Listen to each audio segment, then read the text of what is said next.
On a été invité par le Festival d'Angoulême pour imprimer une revue. Ce qui s'est passé, c'est qu'avant, on a invité 17 auteurs à faire une bande dessinée entre 1 et 5 pages. Et ensuite, on s'est réunis ici avec ces deux collectifs. Il y a Lagon, qui est une revue de bande dessinée, imprimée tout en riso. Et il y a Breakdown Press, qui est un éditeur anglais qui imprime aussi, lui, quasiment toutes ses productions en riso.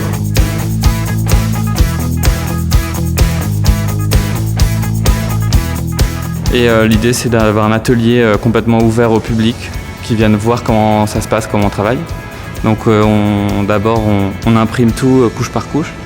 Ensuite, on va relier, massicoter, mettre du scotch de reliure pour avoir à la fin un objet fini.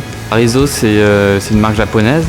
C'est une machine qui a la particularité d'imprimer couche par couche. Donc quand on veut imprimer par exemple un dessin en 4 couleurs, on va imprimer d'abord le jaune, ensuite le rouge, ensuite le bleu, ensuite le noir. Comme un peu en sérigraphie où on imprime aussi couche par couche. Et grâce à ces encres assez lumineuses, il y a un rendu particulier. Une autre particularité de cette machine, c'est la trame. C'est-à-dire que dès qu'on rentre un dessin dans cette machine, par exemple de l'aquarelle, ça va créer des petits points, des trames, qui vont avoir un aspect comme ça très particulier.